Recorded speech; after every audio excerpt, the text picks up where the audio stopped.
Mannarkkad Kalladikode GLP സ്കൂളിന്റെ 100ാം വാർഷികം ശതപൂർണിമ സമാപന പരിപാടികൾ ആരംഭിച്ചു. MLA അഡ്വക്കേറ്റ് കെ ശാന്തകുമാരി ഉദ്ഘാടനം ചെയ്തു. മതനിരപേക്ഷ നിലപാടും ബഹുസ്വരതയെ ഉൾക്കൊള്ളുന്ന മനോഭാവവും സഹിഷ്ണുതയും കൂട്ടമായി പ്രവർത്തിക്കാനുള്ള മനോഭാവവുമൊക്കെ വികസിച്ചു വന്നത് പൊതുവിദ്യാലയങ്ങളിലൂടെയാണ് എന്ന് അവർ അഭിപ്രായപ്പെട്ടു. ജാതീയമോ മതപരമോ ആയ വേർതിരിവുകൾ ഇപ്പോൾ ഇല്ലാതായി. പഴയ കാലത്തിന്റെ നന്മയും പുതിയ കാലത്തിന്റെ സാധ്യതയും പ്രയോജനപ്പെടുത്തുന്നതാണ് ഇന്നത്തെ വിദ്യാഭ്യാസം. കേരളത്തിന്റെ പൊതുവിദ്യാലയങ്ങൾ സ്ഥാപിക്കപ്പെട്ടതും വളർന്നതും ജനകീയമായ കൂട്ടായ്മയോടും പങ്കാളിത്തത്തോടും കൂടിയാണ്. ഈ ഒത്തൊരുമയും ജനകീയതയും വർദ്ധിപ്പിക്കേണ്ടതുണ്ട് എന്നും MLA ഉദ്ഘാടന പ്രസംഗത്തിൽ പറഞ്ഞു. സർക്കാർ വിദ്യാലയങ്ങൾ എന്ന് പറയുന്നത് പൊതുസമ്പത്താണെന്ന് നമുക്ക് എല്ലാവർക്കും അറിയാം. ഇവിടെ എൻ്റെ മുൻപിൽ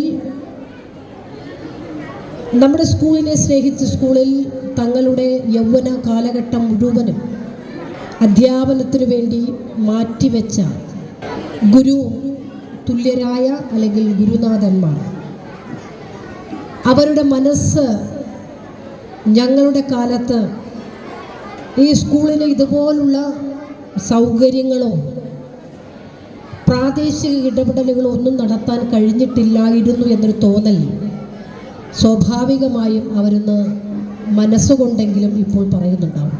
കരിമ്പ ഗ്രാമപഞ്ചായത്ത് അധ്യക്ഷൻ PS രാമചന്ദ്രൻ അധ്യക്ഷത വഹിച്ചു.